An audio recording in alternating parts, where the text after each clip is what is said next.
Welcome to all. I am Satish Kumar. നമ്മളിന്ന് state CBSE common ആയിട്ടുള്ള ഫിസിക്സിലെ electricity എന്ന പാഠത്തിൻ്റെ 9ാമത്തെ പാർട്ടാണ് ചെയ്യുന്നത്. ഇന്നിപ്പോൾ നമ്മൾ നോക്കുന്നത് ഹീറ്റിംഗ് എഫക്റ്റ് ഓഫ് ഇലക്ട്രിസിറ്റി എന്ന മോഡാണ്. ഓക്കെ, നമുക്ക് നേരെ വീഡിയോയിലേക്ക് പോവാം. ഓക്കെ, ഇവിടെ നമുക്കത് സ്റ്റാർട്ട് ചെയ്യുന്നത് എന്താണ്? നമ്മൾ ഇക്വേഷനൊക്കെ ഞാൻ പഠിച്ചു വെച്ചിട്ടുണ്ടല്ലേ. അല്ലെങ്കിൽ പവർ എന്ന് പറഞ്ഞാൽ voltage, power physical to V × Q/T എന്നാണ്. എന്താണ് V എന്ന് പറഞ്ഞാൽ വോൾട്ടേജ്, അതിൻ്റെ യൂണിറ്റ് എന്ന് പറയുന്നത് വോൾട്ട്സ് ആണ്.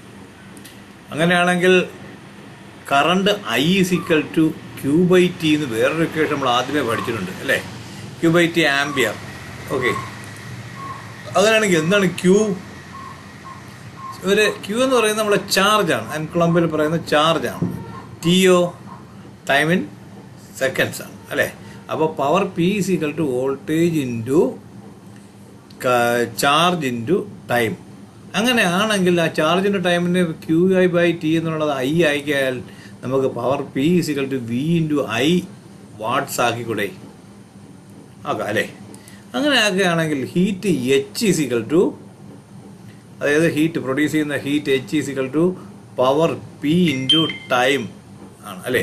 പവർ P എന്ന് പറയുന്നത് എന്താണ്? V × I, അതിൻ്റെ കൂടെ ഒരു ടൈമും കൂടെ VIT അല്ലേ. അപ്പം പവർ P = VIT ആണെങ്കിൽ നമ്മളെ ഓംസ് ലോ പ്രകാരം V = I × R ആണെന്നും I = V/R ആണെങ്കിൽ ഇവിടെ നമ്മൾ തൊട്ട് മുകളിൽ കണ്ട ഇക്വേഷനിൽ V × I × T എന്നുള്ളിടത്ത് ആ വിക്ക് പകരം I × R തന്നെ കൊടുത്താൽ എന്ത് സംഭവിക്കും?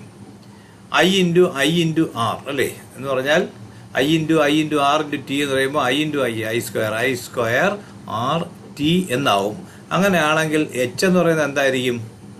വീണ്ടും നമുക്ക് നോക്കാം അടുത്ത ഇക്വേഷൻ. I = V/R. ഇവിടെ I ഉള്ള സ്ഥലത്ത് നമ്മൾ V/R കൊടുക്കുകയാണെങ്കിൽ V × V/R